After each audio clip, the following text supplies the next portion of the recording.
Assalamualaikum warahmatullahi wabarakatuh.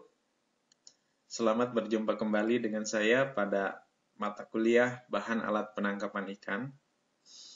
Sebelumnya, saya selalu berdoa semoga teman-teman dan keluarga selalu diberikan kesehatan, kelancaran, dan kemudahan dalam menjalankan aktivitas pada kondisi saat ini. Pada kali ini kita akan membahas mengenai pengujian benang dan tali.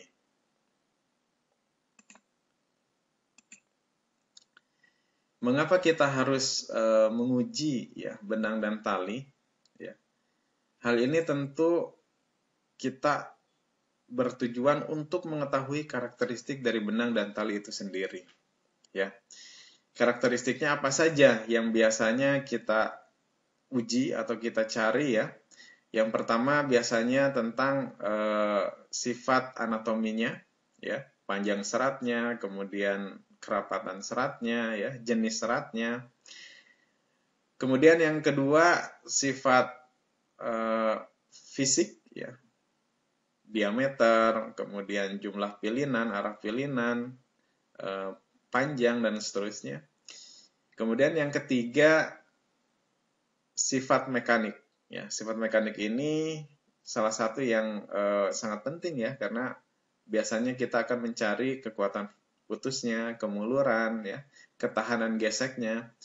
Nah, sehingga dengan mengetahui karakteristik dari benang dan tali tersebut, ya, ini dapat kita jadikan dasar atau acuan dalam perancangan alat penangkapan ikan. Ya, sehingga tali A dengan karakteristik tertentu, misalkan ini cocok untuk alat tangkap apa, dan pada alat tangkap tersebut pun misalkan ditempatkannya pada bagian apa, ya. Ini tadi sudah saya jelaskan, jadi setidaknya ada 3 ya karakteristik yang harus kita ketahui dari benang atau tali, ya. Pertama sifat anatomi, sifat fisik, sifat mekanik. Untuk sifat anatomi, ya, ini biasanya tidak sulit ya jika kita amati secara mata terbuka. Biasanya menggunakan alat bantu mikroskop, ya. Yang diamati apa saja? Pertama susunan, ya, rapat atau tidak, kemudian warna seratnya seperti apa, ya, panjang seratnya seperti apa.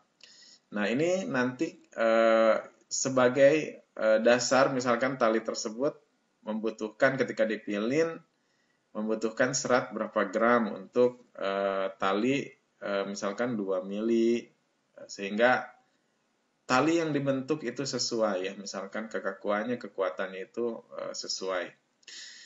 Nah, ini adalah contoh hasil pengamatan menggunakan mikroskop terhadap beberapa jenis serat. Nah, ini jika di bawah mikroskop untuk katun, seratnya seperti ini ya. Kan kalau kita lihat secara mata telanjang ya, itu seratnya membundar saja, tapi sebetulnya dia agak pipih seperti ini. Kemudian untuk wol, nah ini ada bagian yang tidak halus ya, jadi berbuku-buku seperti ini, ya. Baik. Ini contoh lain ya, katun pada pembesaran 100 kali 10 mikrons. Kemudian ini yang untuk benang sintetis nilon ya, itu 100 kali 15 mikron, ya. Nah, PS ya 100 kali 14 mikron dan seterusnya. Ya, jadi memang ya untuk yang bahan sintetis ini memiliki serat yang lebih rapat ya.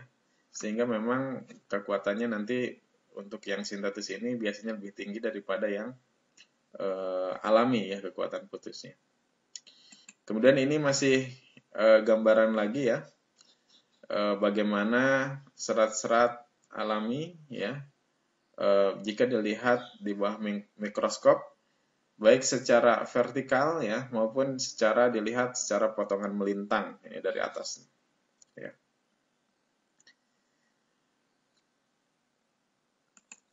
Baik, itu ya. Jadi tadi untuk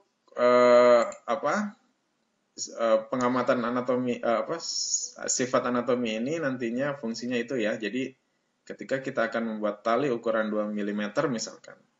Jika misalkan dia kerapatannya tinggi, kita akan membutuhkan serat bahan yang lebih sedikit ya. Dibandingkan yang kerapatan seratnya besar ya, sehingga kekuatannya itu pun akan sesuai dengan yang diharapkan.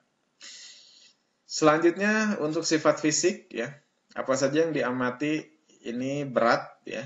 Berat ada berat kering, berat basah ya, berat di udara, berat di dalam air dan seterusnya.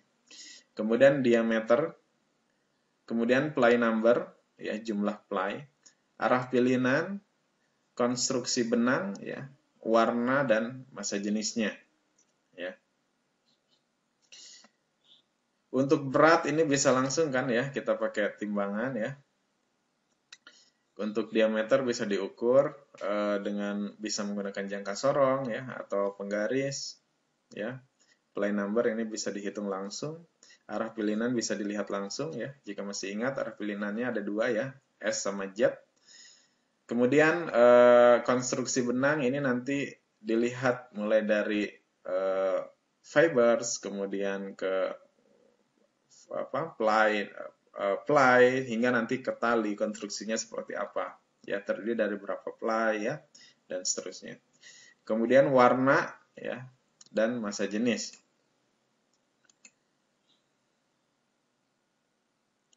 Nah, untuk mengukur massa jenis ya, ini rumusnya ya, massa jenis adalah massa per volume ya. Ini mungkin secara umum saja ya saya jelaskan. Mudah sekali menghitungnya. Kita potong saja misalkan tali apakah 1 cm misalkan ya panjangnya. Nah, kemudian diukur masanya berapa, kemudian dibagi dengan volumenya, maka kita akan peroleh massa jenisnya. Hanya memang yang menjadi tantangan adalah tali ini kan bentuknya tidak beraturan ya, sehingga penentuan volume ini biasanya agak sulit untuk menghitungnya jika kita menggunakan sesuai rumus bangun. Nah, sehingga ini kita bisa lakukan perhitungannya seperti ini ya, yang kemarin ketika praktikum sudah dijelaskan. Jadi bila bendanya tidak beraturan, kita bisa menggunakan alat bantu gelas ukur seperti ini ya. Taruh air, kemudian tambahkan, masukkan talinya ya. Nah, talinya ini tadi ya, sebelum kita masukkan ke dalam air ya, dia harus dilapisi dengan media yang tidak akan membuat air masuk ke dalam pori-porinya ya. Bisa dengan melapisinya dengan lilin misalkan atau plastik wrapping ya. Nah, itu bisa menyekat ya air tidak masuk ke dalam pori-pori. Nah, selanjutnya setelah bahan tersebut tadi dilapisi, dimasukkan ke dalam air, nah pertambahan volume ini ya sama dengan volume dari bendanya ya, seperti hukum Archimedes yang sudah saya jelaskan. Nah, ini ya cara perhitungannya sangat mudah. Yang pasti intinya sih si talinya harus benar-benar kedap air ya, dibuat kedap air.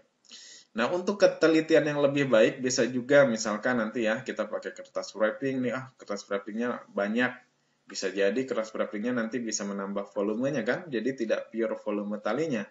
Nah, maka nanti jika ingin lebih teliti bisa dilakukan pengukuran volume pada kertas wrapping yang digunakan untuk membungkus talinya. Jadi nanti setelah diukur nih tali dapat berapa volumenya ya, kemudian dibuka kertas wrappingnya ya. Kemudian dimasukkan lagi ke air, nanti akan terjadi penambahan volume. Nah, selanjutnya volume awal tadi dikurangi volume kertas wrapping, maka kita akan memperoleh volume si talinya. Ya, jadi tadi untuk massa jenis ya, kita bisa mengukur dengan rumus massa per volume ya.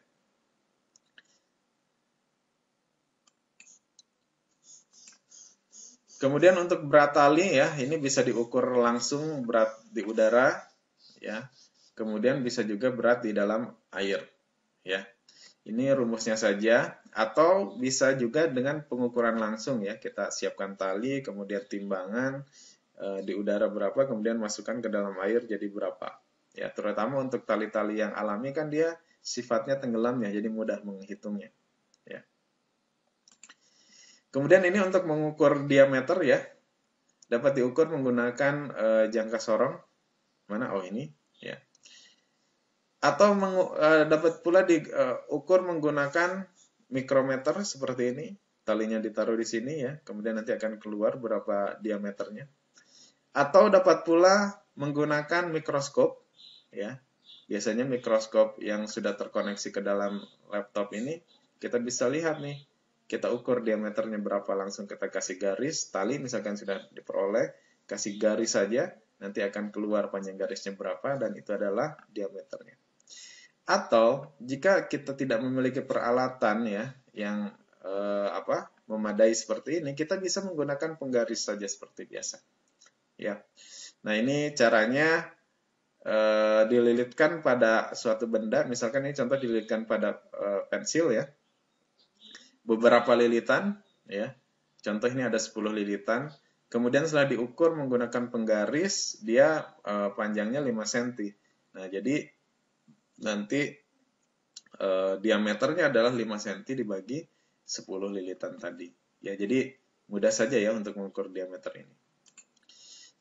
Selanjutnya untuk mengukur jumlah ply-nya ya. Ini gimana? Nah, ini ya. Jadi konstruksinya seperti ini ya. Ini tali, kemudian ply, ada single yarn ya. Kemudian single yarn ada fibers ya.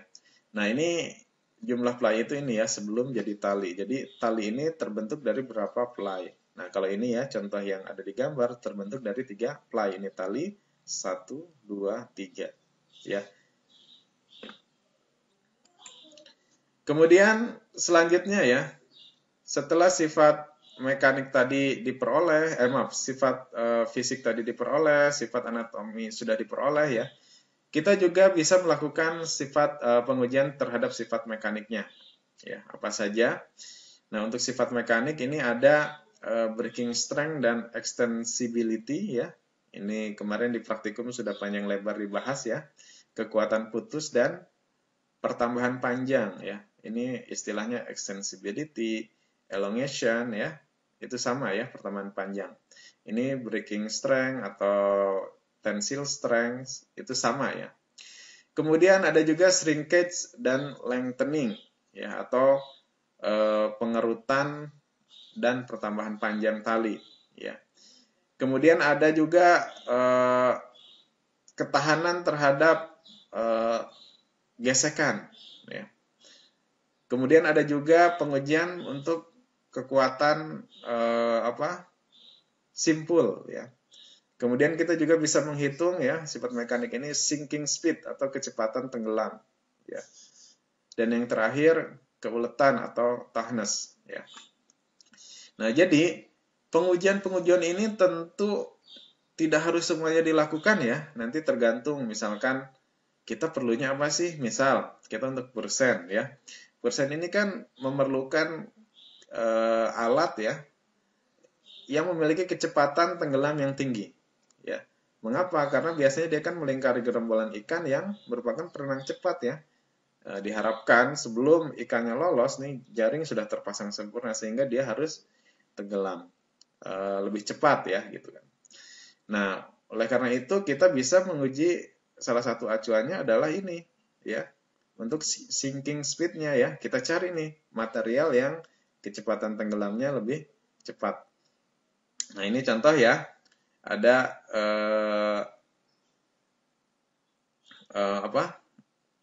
sebuah uji coba nih yang mengenai sinking speed itu. Ya.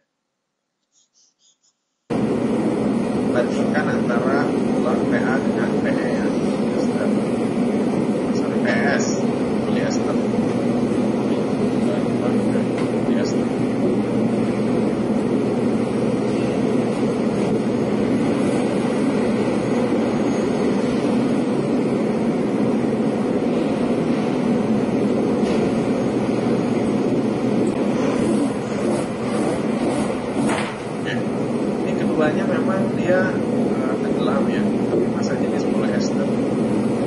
lebih, kan? Sehingga speednya masternya lebih cepat, sehingga jika ada tali beban tersedia harganya terjangkau ya, dan diperolehnya material tali temali pada persen bisa menggunakan polyester. Contohnya ya seperti itu. Jadi tidak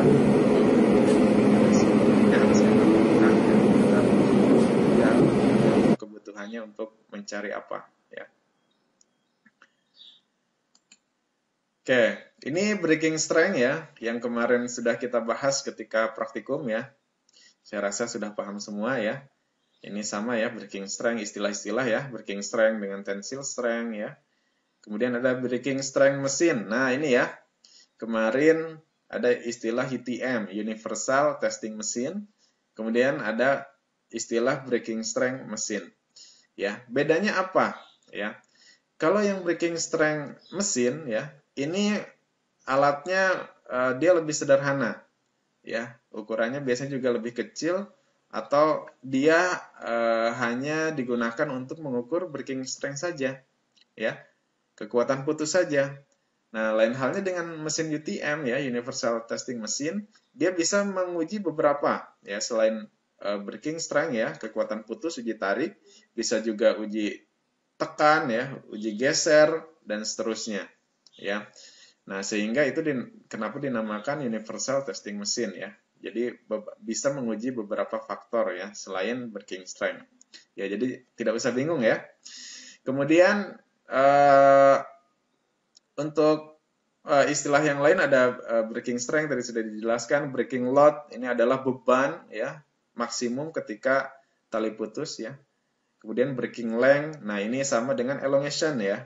Kemudian knot stability dan seterusnya. Ini nanti silahkan cari tahu, saya rasa ini banyak keterangannya ya tentang ini. Untuk pengujiannya ya, ini mengulang yang praktikum sebetulnya ya, tapi tidak apa-apa. Semakin banyak diulang akan semakin lebih baik ya. Nah ini ya, maaf sebelum ini.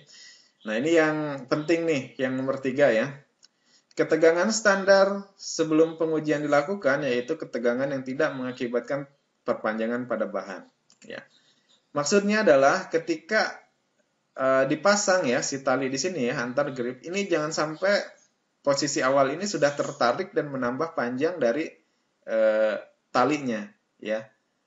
Jadi dipasang jangan sampai dia tegang tapi tidak sampai menambah panjang si talinya. Ya harusnya seperti itu pemasangannya. Ya. Kemudian ini kemarin sudah disampaikan untuk prosedurnya kita menggunakan dasar pengujian SNI ISO 1805 2010 ya tentang alat penangkapan ikan berbahan jaring, penentuan gaya putus dan gaya putus simpul benang jaring ya. Ini apa namanya aturannya ya, silakan bisa dibaca ya. Dan ini ya yang terpenting ya, salah satunya adalah jumlah sampel yang diuji minimal harus 10. Ya, ini kesepakatannya. Jika kurang dari 10 maka datanya nanti dianggap tidak valid. Ya. Mungkin kalau mesinnya punya sendiri ya, kemudian tidak tidak ada antrian yang panjang di laboratorium pengujiannya, kita bisa menguji benang sebanyak-banyaknya ya. Tapi jika tadi misalkan bayarnya mahal, antriannya panjang, nah ini minimal 10 boleh. Ya lebih dari itu lebih baik ya, karena nanti standar errornya akan semakin rendah. Ini yang kemarin ya sudah dibahas. Ini contoh pengujian yang berhasil. Ya, yang berhasil adalah yang mana ketika talinya itu buat seminar ya di area tengah. Ini hasilnya maksudnya datanya bisa kita gunakan ya. Ya laporannya. Nah, ya. Kemudian untuk yang gagal ya, ini maksudnya datanya tidak dapat kita gunakan. Apabila terjadi di sini ujung bagian atas penjepit ya, atau di ujung penjepit yang ada di bawah sini, ya. Kenapa ini datanya tidak bisa kita gunakan ya? Nah ini ya, saya sampaikan kembali bahwa nanti kita akan bias tali ini putus karena tarikan atau putus karena tarikan plus penjepit di sini. Ya, karena penjepit di sini kan biasanya dilakukan kencang ya, agar tali tidak slip. Nah, jadi di sini pasti akan terjadi deformasi atau perubahan bentuk ya di ujung tali yang ada di penjepit sini. Nah, jika putus di sini kita bisa curiga nih, dia putusnya bukan hanya karena tarikan, tapi bisa jadi juga karena penjepitan ini, sehingga datanya tidak bisa kita gunakan. Ya. Nah, ini contoh yang tali yang besar ya. Ya. Straight ya. Maka bentuknya adalah 6 ya. Oh, ini satuannya apa ya? Sepertinya yes. Kemudian kita bisa lihat ya. Nah, ini ya. Untuk alat breaking strength tester juga ya. Tadi di awal saya bilang juga ya. Juga seperti besar, tapi tadi ya peruntukannya hanya tarik saja ya. Biasanya tekan, ini agak tidak bisa tangkap breaking strength tester ya. Tester kemudian ini apa?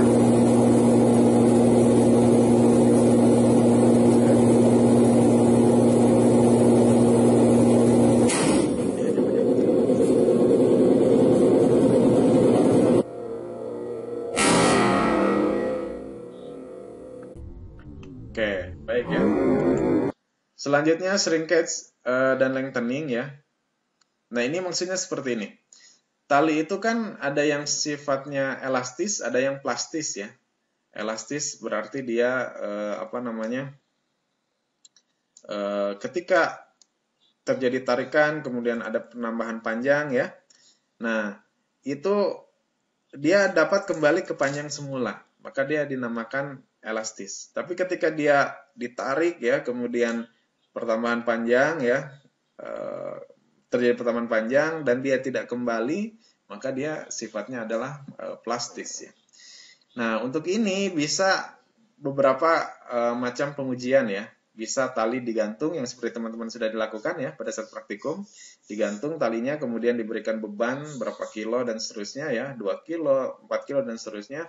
Nanti kita lihat dia bersifat elastis atau plastis. Penambahan panjangnya berapa ketika diberi beban, kemudian itu namanya lengthening ya.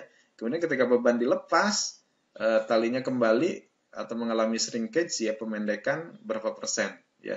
Dari apakah dia kembali seperti semula ya panjang awal ataukah dia bertambah hanya berapa persennya ya dari panjang awalnya misalkan ya, misalkan lebih panjang di panjang awal berarti dia tidak bersifat elastis maaf. Nah, jadi bisa seperti itu. Atau bisa juga misalkan talinya kita karena kan di atas kapal tali itu bisa terendam oleh solar dan seterusnya ya. Nah, kita lihat dengan apabila ada cairan-cairan seperti itu ya yang merendam tali, dia mempengaruhi shrinkage, ada shrinkage dan lengthening enggak, pertambahan panjang dan pemendekan tidak pada tali, itu pun bisa ya. Baik, selanjutnya gaya gesek ya. Jadi maksudnya ketahanan tali terhadap gesekan ya. Nah, ini bisa kita cari untuk apa? Mengestimasi ya, jika tali yang sering bergesekan, ini kira-kira dia dapat bertahan berapa lama ya, sehingga nanti sebelum rusak parah, talinya bisa kita ganti misalkan, agar ketika dioperasikan tidak putus ya.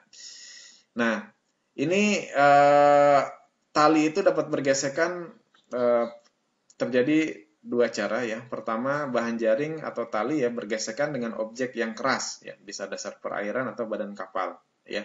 Misal untuk alat tangkap yang ditarik ya, dia tentu akan bergesekan dengan dasar ya. Kemudian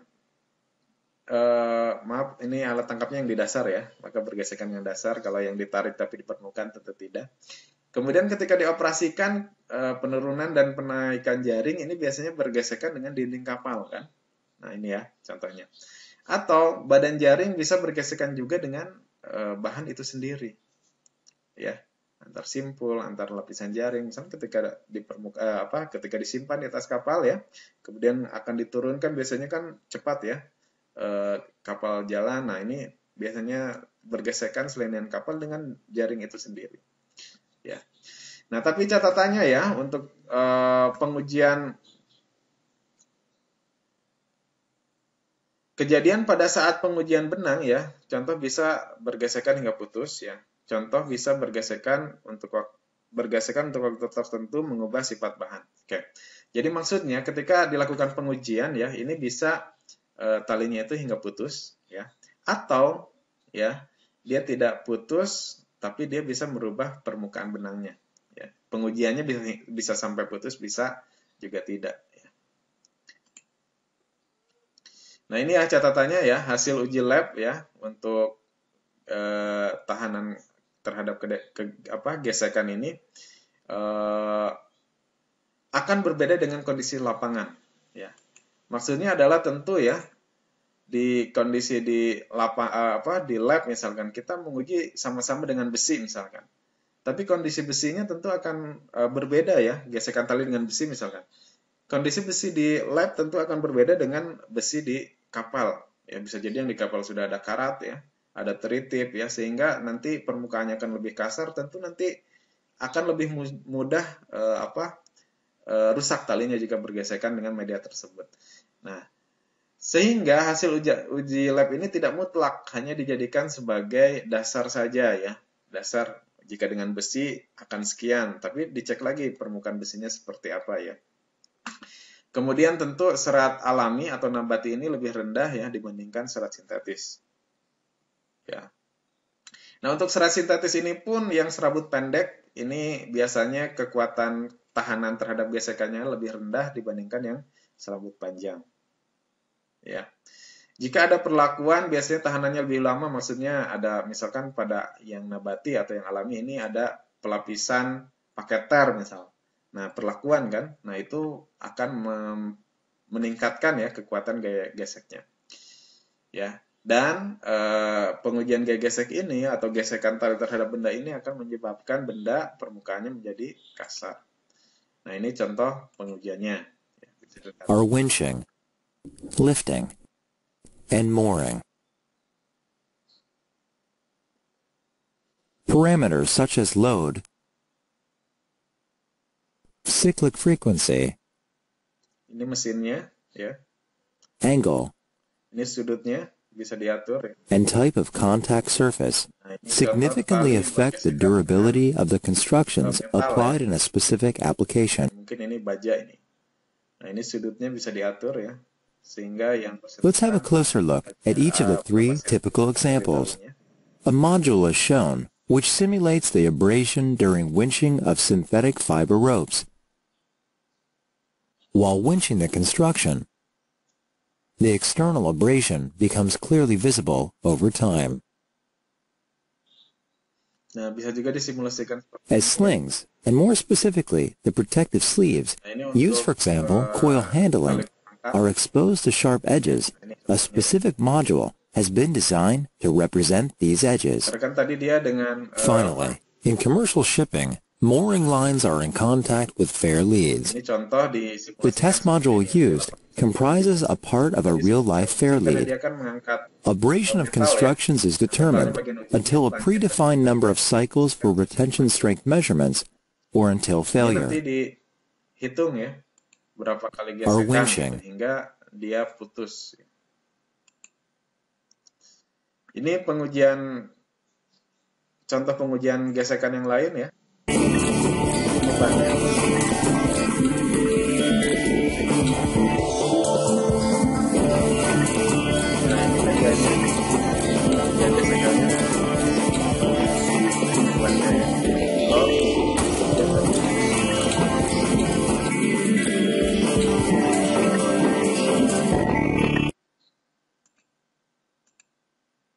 Nah, di sini nih tadi surface atau gesekannya terjadi pada tali bagian depan tadi.